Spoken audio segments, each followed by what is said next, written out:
Ryan Yeah. Lavner is going to join us today. He is a senior writer for Golf Channel.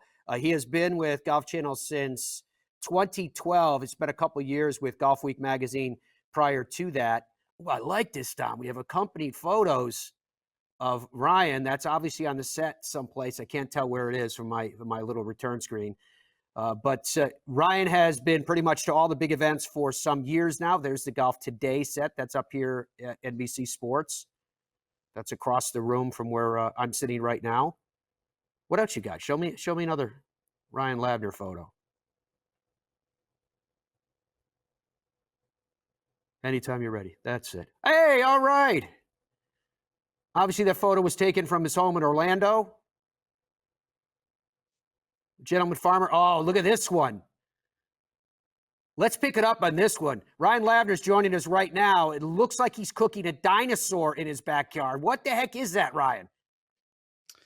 That is a turkey, Matt, for Thanksgiving. I do it every year. My in-laws have a great place up at Reynolds Lake Oconee, and so I'm tasked every year with smoking a turkey. So barbecue is one of my passions. If ever I get out of golf journalism, I can find myself doing something related to barbecue, just not quite sure Now, what. that to do a turkey, whoa. I want to talk about this picture too, but go back to the turkey picture for a second, Andrew. You're grilling the turkey here. In order to grill it, it looks to me like you pre-carve the meat and then put it on.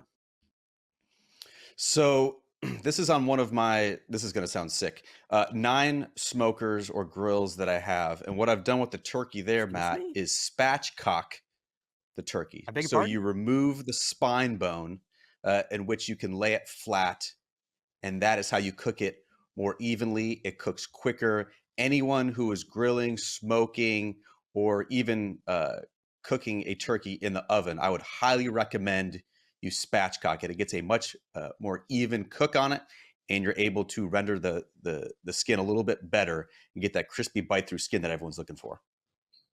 Dare I ask what the name spatchcock means or where it came from? I do not know the origin. I just know how to do it, and I think it's a very effective method.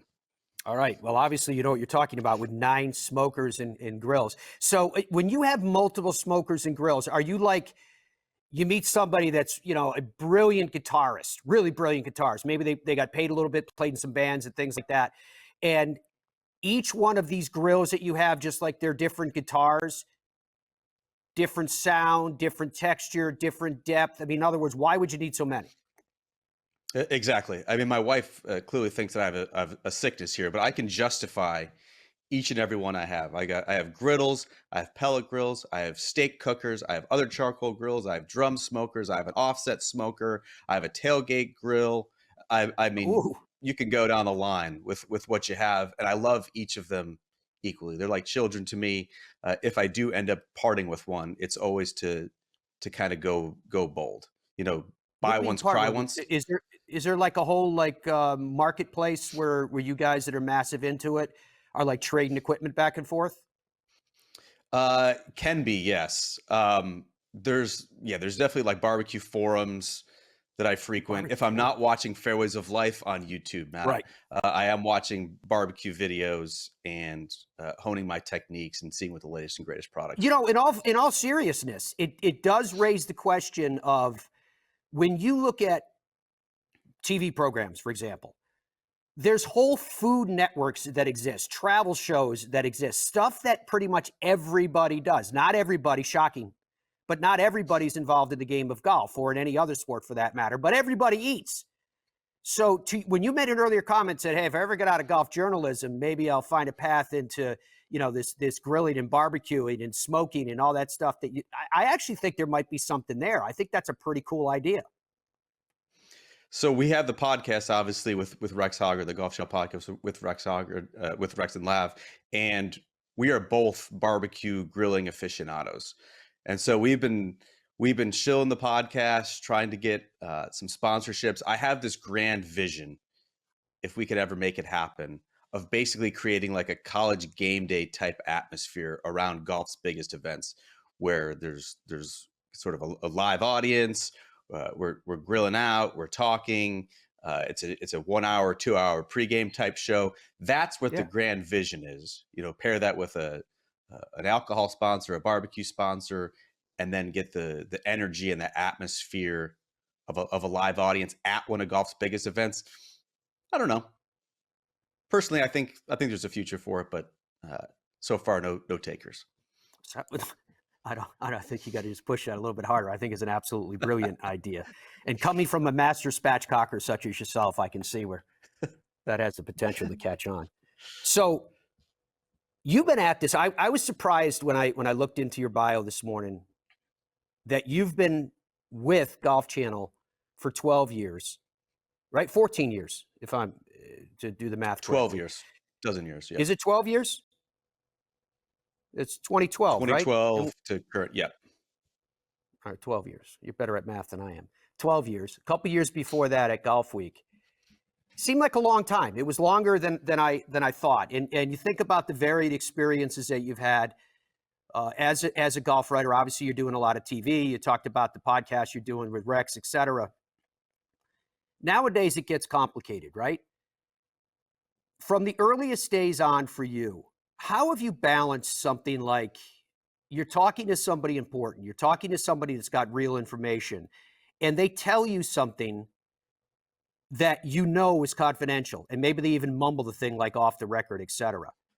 How important is it as a writer, as a journalist, to protect those types of relationships that when you've been given information that you know is contrary to perhaps even the popular and current dialogue, but you're going to protect this confidence because the person asked you to? I mean, I think it's vital, and any journalist, any golf writer in particular has known that ever since we got into the business. The relationships that we form, the sources that we cultivate over time. I mean, without that relationship, without that trust, you really don't have anything. And so breaking that trust, that bond, can really have a trickle down effect. That's not to say that you're protecting sources at all costs. Obviously, there's information that needs to go out to the public. We are essentially a liaison between the athletes and the public, and facilitating that sort of spread of information. But it's obviously a very tricky time in media right now, balancing, do we hold this to kind of flesh this out further? Do we get it out now? Are you putting it on social media? Are you going on TV with the information? It's very tricky. I don't think there's any one right way to do it. But with the proper journalistic training like I had at the University of Georgia, you learn very early on that the trust and your bond and your word are the foundations of any good journalistic practice. Is, as you call it, your proper journalistic training, is that ever at odds with the fact that we live in a world today where almost anybody that has a phone has the ability to be their own journalist of sorts? And now through social media platforms, et cetera, you have individuals and organizations that have been created because they do it in a rogue way. They may not adhere to, again, your terminology, proper journalistic principles. How much of a conflict is that out there today? Are we better for that, or does it make your job more complicated? Certainly more complicated. How the internet works, how social media works, how television works. There's always a rush to be first. And I think we've always done a good job at Golf Channel, maybe even to some criticism, that we're probably a little bit maybe too thorough. We take a little bit too long to get it up. I would much rather err on the side of being accurate than being first. That has never been a priority here at Golf Channel, to just get it out and then sort out the facts later. That's not how the journalistic world should operate. Now on social media, sure, someone can fire something out there unsourced, uncorroborated, unverified, and then it sort of takes off in that way. At Golf Channel, we have a very strict process that we're supposed to adhere. When we do have breaking news, when we do have source material, it goes up and down the food chain to make sure that everyone is on the same page with exactly what we are reporting. That's just not for me. That's for Rex. That's for Todd Lewis. That's for Kira K. Dixon. Anyone who is in charge of content creation or reporting to the larger world. That's how it works. We just don't go rogue and put it on social media, put it on the internet, or put it on TV. Look at that. Ryan Lavner is our guest. You've got the gloves on. I was going to say, is this in New Orleans or something, or is this in your backyard? That is in my backyard, and you can see my golden retriever Stella there in the bottom left corner. And the reason why we were talking about dogs before the show, Matt, is that my dog ate, I think it was either a potato or a crawfish, which obviously been simmering in pretty intense spices for, at that point, about 30 minutes. And she had one, and you would have thought that her head was going to explode. And she has eaten everything under the sun. She's eaten not necessarily ribs, with the full meat on it, but the rib bones. She's eaten chicken wings, everything. And she has a steel stomach. But that one always kind of makes us chuckle, because if you've never had sort of the crawfish spices, it is intense heat. I used to cover the Zurich Classic of New Orleans just to go to all the restaurants and the bars on an expense account. But I've learned, what I like and how I like it. And that's been one of my processes, is developing sort of an affection and a process for crawfish boils as well. So that was a lot of fun. We did that last year, and hoping to do that again soon. We've got calls coming in right now, Ryan. The HR department wants to talk to you about spatchcock on the air, and the county wants to audit you on the expense account. All right, so PGA Championship. It started out tragic with the death of John Mills. It then became bizarre with the arrest of Scotty Scheffler. So I'm not even going to try. I'm going to stay away from any risk of leading with this question at all. So at least through Friday of the PGA Championship, like your dog, was your head spinning? Absolutely. I mean, Friday was among the most bizarre, surreal, confusing, chaotic days that I've ever spent in golf journalism. I think back to some of the most harried experiences I've had. I think back to 2021, the day where Tiger crashed in Los Angeles. I was covering the then WGC event at Concession, and that was a pretty scary day, seeing sort of the fear stricken on players' faces. They were realizing that their boyhood hero, in a lot of cases, was dealing with a very serious injury. I think back to the 2012 Ryder Cup and that storyline with Rory McIlroy rushing to get to the golf course in time for his opening match. Obviously, that sort of set in motion the historic comeback at Medina that day. Other than that, I mean, this was the strangest, most surreal day that I've experienced in a very long time. And to cap it all off, with Scotty Scheffler then shooting 66, just a few hours removed from being in a holding cell, I think was a testament to his focus, his concentration, his patience, his ability to stay in the moment. I saw that all on display with the way Scotty Scheffler played on Friday. We obviously know what happened on Saturday and him losing the chance to continue the season-long slam. But that Friday, especially the press conference afterward, I was very impressed with everything I saw and heard from Scotty Scheffler. I realize this next question is a bit of a celebration of the obvious, but it has to be asked at the end of any event. But did the best player win? The best player, yes. Last week at Valhalla, the best player won. You look statistically, he was the best player. I do think it will go down, Matt, as one of the great what ifs. If Scotty Scheffler comes to Pinehurst, and there's no reason to think that he will not continue to play well, particularly on a golf course that should really suit his skill set. If he goes out and wins that golf tournament, then yeah, I think you're going to be wondering, boy, what if he hadn't been going to the gym 4 hours early to get in a workout? What if he had listened to the police officer? What if that didn't happen? What if, he just goes out and shoots his regular 66, like there was little reason to think that he would not? That's not to take anything away from Xander Schauffele, but I do think there is a what if that resides in the minds of many golf fans and observers right now. When it comes to Xander Schauffele, I think it was a very satisfying ending, wasn't it? The way that he was pushed by Victor Hovland, by Bryson DeChambeau, the satisfying way in which Xander Schauffele has been kind of criticized for hitting some clunkers around the green over his career that maybe have cost him tournaments, but for him to do the baseball swing, to get it up close, and then chip it to 6 feet and rim in that putt. I thought it was a very satisfying ending for a player who is world class, who has knocked on the door so many times, 12 top 10s in major championships, and then for Yeah. him to finally knock one off, I thought it was a great ending. And wildly entertaining at that. That was the part that I wanted to weave in there too, because we know the ratings are up because there's been a lot of talk about that with golf, et cetera. And when it comes to Xander, the street book on Xander was that he tends to fade in the moment, right? I'm not saying anything that everybody hasn't already well chronicled. And in this case, we saw a different Xander. After 10, he comes back and he makes those 2 birdies. As you noted, at 18, he had that awkward stance. He didn't hit a 7-iron and lay it up. He went right after it from 247 yards away, put himself in a perfect position, hits a nice little pitch there, gets up and down with a birdie at the last to win. That was about courage. That was about doing what you had to do it at the time that you had to do it to win. And it was incredible. But even when we look at just, say, names in the top 10 from the PGA Championship relative to the U.S. Open, right? You got Xander. You got Bryson, who finishes up, and Bryson goes, I learned a lot. There were mistakes that I made that I'm going to learn from when we go around next time. And I want to pause there for a second. Bryson. I almost feel like he's a different Bryson than he was when he was PGA Tour. Is that maturity? Is part of maturity about better understanding yourself and realizing that just because you were on the PGA Tour didn't make you the most popular kid in high school, that you still had to kind of go out and earn it?